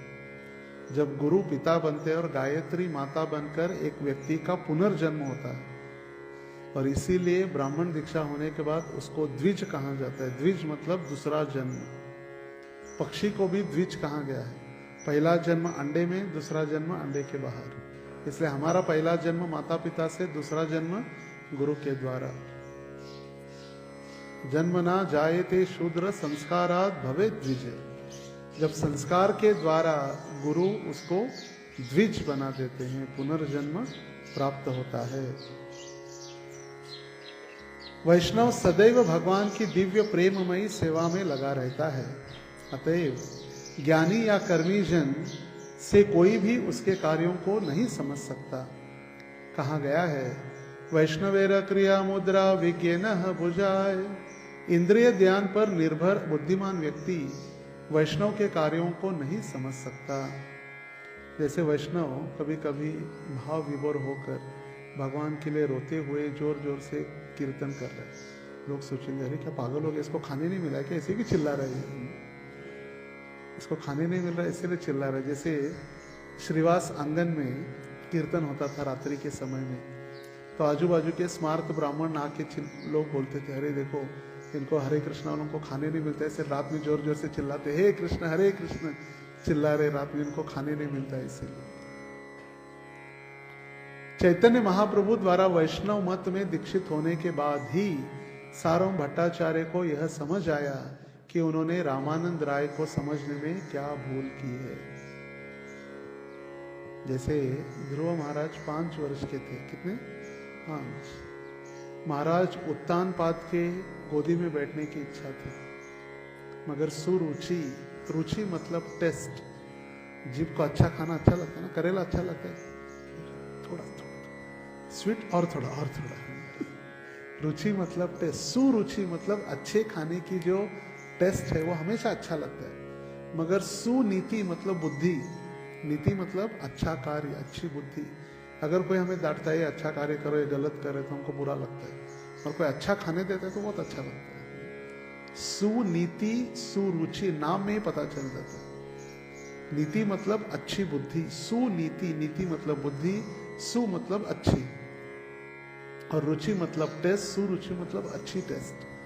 तो सुरुचि के प्रति उत्तानपाद राजा आसक्त होने के कारण उन्होंने कुछ नहीं कहा और शांत हो गया। जब सुरुचि ने उस ध्रुव महाराज को धक्का मारकर नीचे गिरा दिया, बेचारा बच्चा रोने लगा और वो कहने लगी कि अगर आपको उत्तानपाद राजा के गोदी में बैठना है तो क्या करना होगा, आपको ये शरीर त्याग करना होगा, मरना होगा, दूसरा शरीर मेरे गर्भ से जन्म लेना होगा, तभी आप बैठ सकते हैं। अपराध किया दोनों ने, और उत्तानपाद राजा डांट सकते थे, बोल सकते थे, मगर वे शांत रहे। मौनम स्वीकृति लक्षणम, मौन रहे इसका मतलब उन्होंने स्वीकार किया वो जो बोल रहे थे। आगे चलकर जब ध्रुव महाराज वैष्णव बने, भक्त बने, तो सुनीति भगवत धाम चली गई और ये दोनों जंगल में जलकर भस्म हो गए। तो आचार्यगण बताते हैं उस समय तो ध्रुव महाराज भक्त नहीं थे, मगर भक्त बनने के पहले उनके प्रति जो अपराध किए थे वो सारे वैष्णव अपराध में गिनते गए, और इसीलिए दोनों जंगल में भस्म हुए। तो वैष्णव बनने के पहले अपराध भी सारे गिनते गए। तो हमें कितना ध्यान पूर्वक हमें वैष्णव से आदान प्रदान करना है। और इसका मतलब नहीं हम कुछ भी करते जा रहे, हम कहें हम वैष्णव कुछ भी कर सकते हैं, आप अपराध मत करो क्योंकि मैं वैष्णव हूँ, मैं कुछ भी कर सकता हूँ। तो ऐसी मेंटालिटी न हो। भट्टाचार्य को समझ में आया कि रामानंद राय को समझने में उन्होंने क्या भूल की, क्योंकि वे अत्यंत विद्वान थे और उनके सारे प्रयत्न भगवान की दिव्य प्रेमा भक्ति संपन्न करने की दिशा उन्मुख थे। उन्मुख मतलब भगवान की भक्ति करने में लगे हुए थे। उन्मुख मतलब भगवान के पास जाना, भगवान को मुख दिखाना और पीठ दिखाना मतलब उसका अपोजिट, हम भगवान से दूर जा रहे हैं। कृष्ण है सूर्य सम माया है अंधकार, जहां कृष्ण तहार नाही माया अधिकार। कृष्ण सूर्य के समान और माया क्या है? अंधकार। जहां कृष्ण प्रकट हो जाते हैं वहां अपने आप सूर्य के समान प्रकाश हो जाता है और फिर अंधकार हट जाता है। तुम्हारा प्रसाद एबे जानी नो तार तत्व, संभाषिते जानी ले तार ये मन महत्व। भट्टाचार्य कहने लगे, हे महाप्रभु, आपकी कृपा से मैंने रामानंद राय को वास्तव में अभी समझने का प्रयास किया है। आप उनसे बातें करेंगे तो आप भी उनकी महानता को स्वीकार करेंगे। अंगीकार करी प्रभु ताहार वचन, तारे भी दाय दीते तार पहला आलिंगन। श्री चैतन्य महाप्रभु ने सार्वभौम भट्टाचार्य के इस अनुरोध को मान लिया, क्योंकि विनती कर रहे थे, महाप्रभु आप जब भी जाएंगे दक्षिण भारत, क्या कीजिए, रामानंद राय से मिलिए, जाकर उनकी भेंट लीजिए। महाप्रभु ने सार्वभौम से विदा लेते हुए उनका आलिंगन किया और रामानंद राय को मिलने का आश्वासन दिया। बोले पक्का मैं जाके रामानंद राय को मिलूंगा। घरे कृष्ण भजी मोरे करिल आशीर्वादे, नीलाचले आसिए न तुम्हारा प्रसादे। श्री चैतन्य महाप्रभु ने भट्टाचार्य से कहा, जब वे अपने घर में भगवान कृष्ण की भक्ति में लगे हो तब वे उन्हें आशीर्वाद देते रहे, जिससे सार्वभौम की कृपा से पुनः वो जगन्नाथपुरी वापस आ सके। हमें कभी कभी लगता है कि हम बहुत बड़े भक्त बन गए, हमें किसी की आवश्यकता नहीं। मैं शुद्ध भक्त बन गया, बस मैंने भगवत गीता पढ़ ली, भागवतम पढ़ लिया, मेरी दीक्षा हो गई, मैं लाल कपड़े पहन लिया, बस शुद्ध भक्त हो गया, किसी की जरूरत नहीं। मैं ब्रह्मचारी, मैं बहुत बड़ा पंडित। यहाँ पर भगवान चैतन्य महाप्रभु स्वयं कृष्ण है और वो कह रहे सार्वभौम भट्टाचार्य को, आप जब जगन्नाथपुरी जाएंगे घर में वापस, तो क्या कीजिए, हर रोज जब भक्ति करेंगे मेरे लिए आप प्रार्थना कीजिए। भगवान भक्त को कह रहे, आप मेरे लिए क्या करो, प्रार्थना करो, जिससे मैं जल्द से जल्द जगन्नाथपुरी वापस आ सकूं। और हम कह रहे हमें किसी की आवश्यकता नहीं, बस हो गया, अभी उद्धार हो गया मेरा। तो ये माया का लक्षण है। देखिए भगवान सिखा रहे हम सदैव भक्तों की कृपा से ही भक्ति में आगे बढ़ सकते हैं। श्रील प्रभुपाद जी तात्पर्य में लिख रहे, करिह आशीर्वादे का अर्थ है आप मुझे आशीर्वाद देते रहे, एक बार नहीं, गुरु महाराज आशीर्वाद दे दो, बस जा रहा हूं, टाटा बाय बाय, एक बार आशीर्वाद लेके चले गए, नहीं, बार बार आशीर्वाद की कामना आवश्यक है, बार बार आशीर्वाद का आवश्यकता है। सन्यासी होने के कारण महाप्रभु चौथे आश्रम में थे, ब्रह्मचर्य, गृहस्थ, वानप्रस्थ और सन्यास। इसीलिए सम्मानित तथा पूज्य पद पर थे, जबकि गृहस्थ होने के कारण सार्वभौम भट्टाचार्य द्वितीय स्तर पर थे, ब्रह्मचारी गृहस्थ द्वितीय। अतएव उम्मीद तो यह की जाती है कि सन्यासी गृहस्थ को आशीर्वाद दे, किंतु महाप्रभु अपने व्यावहारिक आचरण के द्वारा एक गृहस्थ से आशीर्वाद देने की प्रार्थना कर रहे हैं, और हम गृहस्थों से झगड़ा करने लगते हैं। ब्रह्मचारी होकर गृहस्थों से झगड़ा करते हैं, यहाँ पर सन्यासी होकर महाप्रभु गृहस्थों से आशीर्वाद मांग रहे हैं। इस घटना श्री चैतन्य महाप्रभु हमें सिखाना चाहते हैं। उन्होंने भौतिक धारणाओं की परवाह न करते हुए व्यक्ति को समान पद प्रदान किया। उनका आंदोलन सर्वथा आध्यात्मिक है। यद्यपि सार्वभौम भट्टाचार्य कहने को तो गृहस्थ थे, किंतु इंद्रिय तृप्ति में रुचि रखने वाले तथाकथित कर्मियों से भिन्न थे। भले नाम के लिए गृहस्थ है, आज भी ऐसे कितने सारे गृहस्थ हैं जो ब्रह्मचारी और सन्यासियों से भी कठोर नियम पालन करते हैं, ब्रह्मचारियों से भी कठोर नियम पालन, बिना गुरु के अनुमति से कोई कार्य नहीं करना, जप, अध्ययन, कथा, कीर्तन, घर में मंगल आरती, शयन, विग्रहों की सेवा, मंदिर में सेवा, सब कुछ, पूरा समय भगवान की सेवा में। यद्यपि श्री चैतन्य महाप्रभु से दीक्षित हो जाने के बाद सार्वभौम भट्टाचार्य आध्यात्मिक स्तर पर पूर्णता अवस्थित थे, अतएव वे सन्यासी को आशीर्वाद देने में सक्षम थे। सन्यासी को आशीर्वाद देने में सक्षम थे। क्यों? क्योंकि वे अभी चैतन्य महाप्रभु से दीक्षित शिष्य बन गए थे। तो हमें ये नहीं सोचना चाहिए कि हम भी गृहस्थ है, हम भी ब्रह्मचार्य और सन्यासी को आशीर्वाद दे सकते हैं। क्यों दे सकते हैं? कि सार्वभौम भट्टाचार्य ने दिया। नहीं,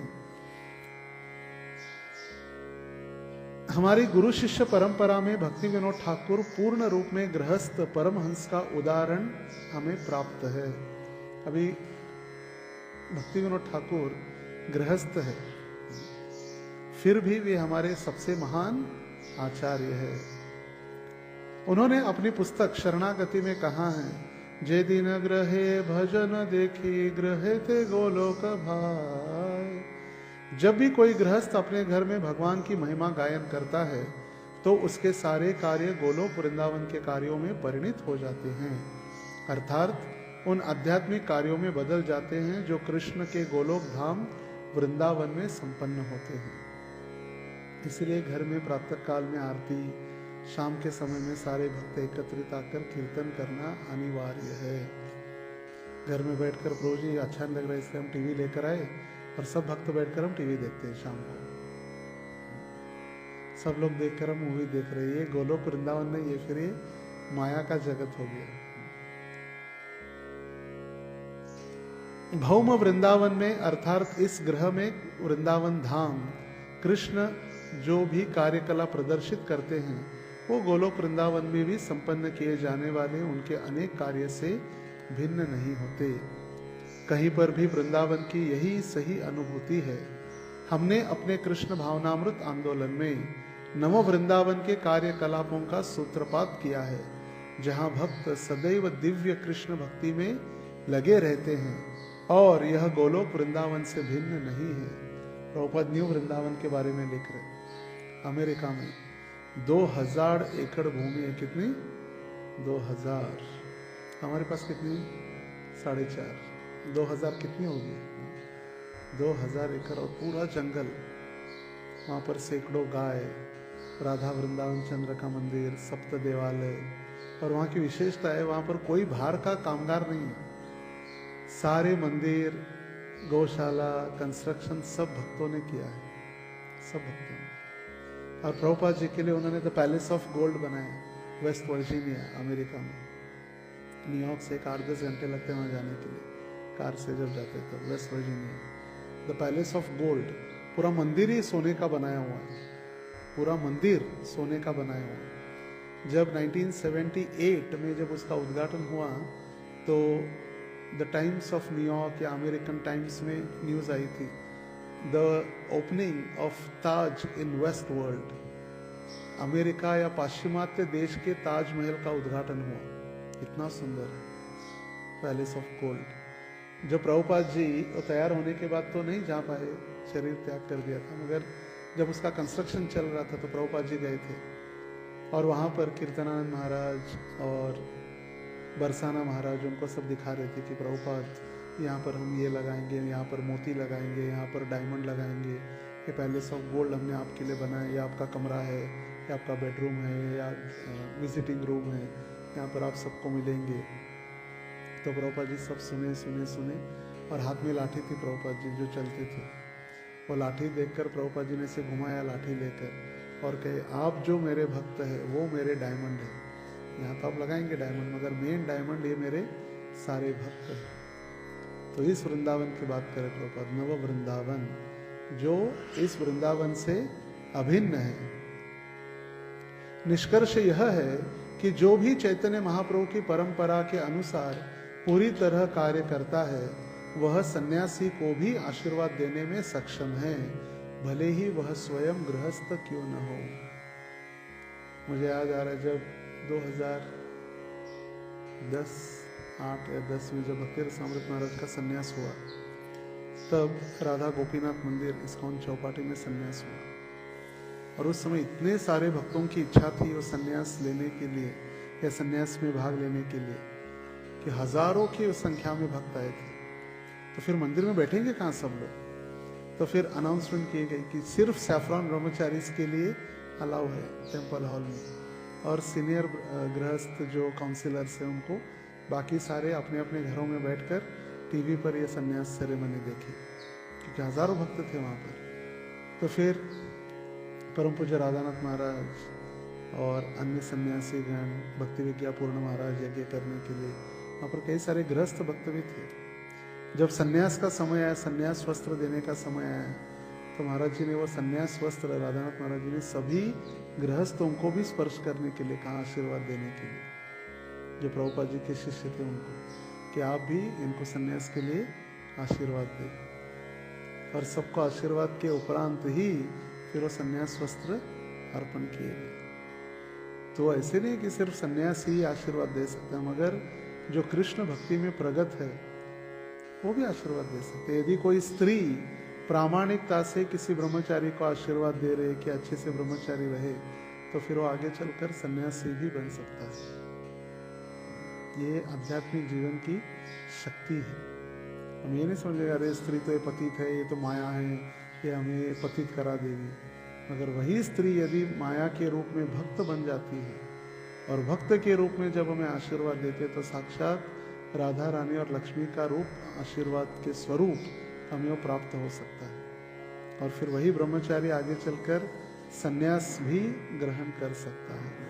मगर जो व्यक्ति या जो तथाकथित ब्रह्मचारी तथाकथित वस्त्र पहनकर अगर स्त्रियों से तुच्छ व्यवहार या उनके प्रति निंदा अपराध करता है, तो फिर वो सन्यासी क्या, ब्रह्मचारी आश्रम में भी नहीं टिक पाएगा। ये सत्य था, सत्य है और आगे सत्य ही रहेगा। इसलिए हमें किसी के प्रति अपराध नहीं करना है, चाहे वो स्त्री हो, नहीं तो हम ब्रह्मचारी बन गया, रे ग्रस्त तो पतित है, तो माताओं के साथ रहते हैं, तो बीवी बच्चों के साथ रहते हैं, ये माया में है ना। कौन किसके स्तर की भक्ति कर रहा है वो सिर्फ भगवान को पता है। कौन किस शुद्धता से भगवान का नाम ले रहा है वो सिर्फ भगवान से कनेक्शन है, हम नहीं समझ सकते। हम सब लोग जब कर रहे हैं कृष्ण हरे कृष्ण, मगर कौन कितने हृदय से तीव्रता से कर रहे हैं वो सिर्फ भगवान को पता है। इसीलिए वैष्णवेर क्रिया मुद्रा विज्ञेह न बुझाए। कोई सन्यासी किसी भी पद तक क्यों न हो, उसे भगवान की सेवा करने, अपने दिव्य पद तक पहुंचाने तक ऊपर उठाना चाहिए। अपने वास्तविक आचरण द्वारा चैतन्य महाप्रभु ने सारंग भट्टाचार्य से आशीर्वाद मांगा। इस तरह उन्होंने दृष्टांत प्रस्तुत किया कि वैष्णव सामाजिक पद की परवाह न करते हुए किस तरह उसके आशीर्वाद की आशा की जानी चाहिए। सन्यासी होकर भी उन्होंने अपने आचरण से सिखाया कि गृहस्थों से भी उन्होंने आशीर्वाद मांगा, तो स्वयं भगवान अभी सन्यासी बने। श्री कृष्ण चैतन्य राधा कृष्ण नाहे अन्य। एतबली महाप्रभु करिला गमन, मूर्छित हयाता पड़िला सार्वभौम।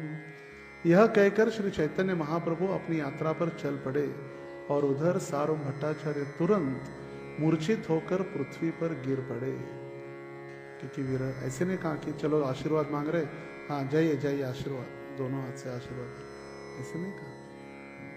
चलो महाप्रभु आपने आशीर्वाद मांगा तो मैं आशीर्वाद दे रहा हूँ। देखिए आज जितने भी वैष्णव संप्रदाय में आचार्यगण हैं, गुरुजन हैं, जो उनको प्रणाम करते हो वो भी प्रणाम करते हैं, वो प्रणाम भगवान तक पहुंचा देते हैं। और ये है वैष्णव संप्रदाय, जहाँ पर everything, all credit goes to Krishna only. Krishna को ही वो क्रेडिट दिया जाता है। और जैसे ही महाप्रभु ने आशीर्वाद मांगकर आगे बढ़े, तो तुरंत चैतन्य महाप्रभु के विरह में सार्वभौम भट्टाचार्य मूर्छित होकर गिर गए। कैसे जी सकते हैं? जैसे भौतिक जगत में होता है, तेरे बिना तो क्या जीना, मैं जिऊंगा नहीं, सिर्फ मर जाऊंगा, हम जहर खा के मर जाएंगे, तू नहीं मिली तो कैसे जिएंगे। 4 दिन बाद कुछ नहीं, सब भूल जाते, बस सब फिर आराम से 5 स्टार होटल में खाते बैठते दबा। मगर यहाँ पर शुद्ध भक्ति का होने के कारण वो तुरंत मूर्छित होकर, बेहोश होकर गिर गए। तरे उपेक्षिया कैल शीघ्र गमन, के बुझिते पारे महाप्रभुर चित्तमन। यद्यपि सार्वभौम भट्टाचार्य मूर्छित होकर गिर गए, किंतु चैतन्य महाप्रभु ने इसे ध्यान नहीं दिया, प्रत्युत वे तुरंत वहां से चले गए। भला श्री चैतन्य महाप्रभु के मनोभाव को कौन समझ सकता है। अगर महाप्रभु वहां रुकते और सार्वभौम भट्टाचार्य के साथ चर्चा करते और उनका मिलाप होता और सार्वभौम भट्टाचार्य रोते, तो फिर दक्षिण भारत यात्रा आगे बढ़ती नहीं। अभी तो महाप्रभु निकल ही नहीं पा रहे। 3 दिन से हम चर्चा कर रहे, प्राय 70 श्लोक समाप्त हो गए प्यार, फिर भी महाप्रभु अभी तक आलारनाथ के पास ही पहुंचे हैं। 70 प्यार समाप्त हो गए, 3 दिन समाप्त हो गए, फिर भी महाप्रभु पुरी से बाहर नहीं निकल रहे। और इसीलिए महाप्रभु ने ध्यान नहीं दिया और मूर्छित आकर चक्कर आके गिर गए। तात्पर्य, स्वाभाविक तौर पर आशा की जाती है कि जब सार्वभौम भट्टाचार्य मूर्छित होकर जमीन पर गिर पड़े, तब श्री चैतन्य महाप्रभु को उनकी देखभाल करनी चाहिए थी और उनकी चेतना आने तक प्रतीक्षा करनी चाहिए थी, किंतु उन्होंने ऐसा नहीं किया, बल्कि चैतन्य महाप्रभु तुरंत अपनी यात्रा पर निकल पड़े। अतएव दिव्य पुरुषों के कार्य को समझ पाना कठिन है। कभी कभी ऐसे पुरुष भले ही असामान्य लगे, किंतु दिव्य व्यक्ति भौतिक धारणाओं से अछूते रहकर अपने पद पर बने रहते हैं। जैसे अपना रोड के ऊपर जब रेलवे ट्रैक आता है, रेलवे ट्रैक गिर जाता है, तो रेलवे ट्रैक गिरने के बाद सभी को रुकना पड़ता है, बराबर। 2 व्हीलर हो, 4 व्हीलर हो, मर्सिडीज बेंज हो, कोई भी हो, या ऑटो रिक्शा हो, जो भी, सब रुकना पड़ता है। फ्लाइट रुकती क्या? मगर ऊपर से हम कहे अरे फ्लाइट को भी रुकना चाहिए, हम सब लोग रुके, उसको भी क्यों ज्यादा देर रुको, तो नहीं होता। तो हम सारे हमारे नियम सभी के ऊपर नहीं लागू लगा सकते। महाप्रभु की भावना यही थी कि महाप्रभु को उनको दुख, सार्वभौम भट्टाचार्य का कष्ट सहन नहीं हो रहा था, इसीलिए वो चले गए। यदि वहां रुकते तो और उनका हृदय द्रवित हो जाता। महाप्रभु सार्वभौम भट्टाचार्य का कष्ट देखकर और रो पड़ते, इसीलिए वो नहीं रुके, चले गए। कभी कभी घर में किसी प्रिय व्यक्ति का देहांत होने के बाद घर में तुरंत सभी को नहीं बताया जाता, सबसे पहले दूर के रिश्तेदारों को, फिर उनके बेटे को, पत्नी को या माँ को तो जल्दी से नहीं बताया जाता, क्योंकि वो इतना झटका सहन नहीं कर पाएंगे। पहले कहा जाता बीमार है या बहुत बीमार हो चुके हैं, पता नहीं वो रह पाएंगे कि नहीं, फिर धीरे धीरे धीरे धीरे उनको बताया। कभी कभी दुख में आकांत्र होकर कभी कभी व्यक्ति खुद शरीर छोड़ सकता है दुख के कारण। दुख को न सहन करने के कारण वो मूर्छित होकर गिर जाता है, जैसे अभी वो गिर पड़े। और इसीलिए महाप्रभु रुकना नहीं चाहते थे, क्योंकि उनका सार्वभौम भट्टाचार्य का दुख सहन नहीं कर सकते थे। महाप्रभु और भक्तगण वैराग्य प्रदान, उनका वैराग्य और उनकी जो भक्ति देखकर महाप्रभु सहन नहीं कर पाए, इसीलिए तुरंत वहां से छोड़कर चले गए। महानुभावेर चित्तेर स्वभाव यही है, पुष्प सम कोमल कठिन वज्र है। एक महान व्यक्ति के मन का स्वभाव ऐसे ही होता है, कभी वो फूल के समान कोमल हो जाता है, तो कभी वज्र के समान कठोर हो जाता है। महापुरुष के व्यवहार में फूल की कोमलता तथा व्रज की कठोरता सम्मिलित होती है। उत्तर रामचरित में निम्नलिखित उद्धरण इस व्यवहार की व्याख्या की जाती है। मध्य लीला के 3 अध्याय के श्लोक 212 में भी देखा जाता है। जैसे प्रभुपाद भी डांटते थे अपने शिष्यों को, यू रास्कल, मूर्ख, डांटते थे। और वही प्रभुपाद बाद में रोते हुए कहते थे, मैं कितना पतित हूं। भक्ति चारू महाराज के the ocean of mercy, the ocean of mercy ग्रंथ का हिंदी में नाम मुझे याद। उस ग्रंथ में महाराज जी लिखते हैं कि प्रभुपाद जितना डांटते थे। प्रभुपाद जी को एक दिन ऋषिकेश में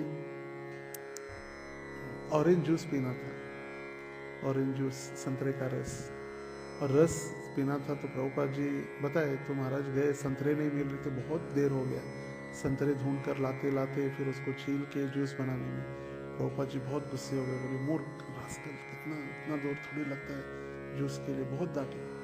फिर थोड़ी देर बाद प्रभुपाद वही हाथ जोड़कर प्रार्थना करने लगे, I have chastised you, please forgive me. बूढ़ा हो चुका हूँ, मेरा ध्यान, मेरी बुद्धि स्थिर नहीं रहती, और बुढ़ापे के कारण मैं क्रोधित होकर आपको डांट रहा था, आप इतनी सेवा अच्छे से कर रहे, कभी स्वाभाविक है। तो इसीलिए महाप्रभु के कार्य तो कौन समझ सकता है, ये प्रस्तुत कर रहे कृष्णदास। वज्रादपि कठोराणी मृदुनि कुसुमादपि लोकोत्तराणाम चेतासी को नु विज्ञातुमीश्वरः। सामान्य व्यक्ति से ऊंचा व्यवहार करने वाले के हृदय कभी वज्र से कठोर तो कभी फूल से अधिक कोमल होते हैं। महापुरुषों में ऐसी विरोधाभास को समझना में कौन समर्थ हो सकता है। इसीलिए कभी कभी जब दंड देते हैं तो अधिकारी या गुरुजन हमको लगता है कितने निष्ठुर है। कभी कभी गुरु इतना दंड देते हैं कि शिष्य को मिलना भी नहीं चाहते, तो निकल जाओ मेरे आंखों के सामने से। वो क्रोधित भी है मगर दुखी भी अंदर से, शिष्य का पतन हो रहा है। बुढ़ती है जना पाही न डोळा म्हणून ही कड़वड़ा है तसे। वो सहन नहीं कर पाते दुख, इसीलिए शिष्य को देखना नहीं चाहते। मगर वही फिर पुनः उसको बाद में बुलाकर उसको प्रसाद खिलाते हैं या उसका केयर करते हैं। नित्यानंद प्रभु भट्टाचार्य उठाइल तारलोक संगे तरी घरे पाठाइल। और ऐसे नहीं कि वहां कोई नहीं था तो चले गए महाप्रभु अकेले, नहीं। अभी वहां नित्यानंद प्रभु थे, नित्यानंद प्रभु ने उठाया अभी सारों भट्टाचार्य को, उनको उठाया और लोगों की सहायता से उनको अपने घर भेज दिया। भक्तगण शीघ्र आसी लैला प्रभुर साथ वस्त्र प्रसाद लैया तबे आइला गोपीनाथ। तुरंत सारे भक्त आ गए और चैतन्य महाप्रभु के साथ मिले। इसके बाद गोपीनाथ आचार्य वस्त्र तथा प्रसाद लेकर आए। गोपीनाथ आचार्य भी महाप्रभु के 4 जोड़ वस्त्र, 4 कोपिन, कटी वस्त्र मतलब लुंगी और जगन्नाथ जी का प्रसाद रास्ते में लेकर आए हैं। और अभी महाप्रभु सभा संगे प्रभु तबे आलालनाथ आइला नमस्कार करे तारे बहु स्तुति कैला। सारे भक्त चैतन्य महाप्रभु के साथ अभी आलालनाथ तक आए। वहां उन सब ने नमस्कार किया और विविध स्तुति की। प्रेमावेशे नृत्य गीत कैल कतक्षण देखिते आइला ताहा वैसे यतजन। श्री चैतन्य महाप्रभु ने कुछ समय तक आध्यात्मिक भावावेश में नृत्य और कीर्तन किया। पड़ोस के सारे लोग उन्हें देखने आए। जैसे हम भी रास्ते के ऊपर कीर्तन करते तो लोग आके वीडियो बनाना चालू कर देते हैं, तो सारे पड़ोस, आस पड़ोस के लोग महाप्रभु के कीर्तन को देखने आए। चौदी कीते सब लोक बले हरि हरि प्रेमावेशे मध्य नृत्य करे गौर हरि।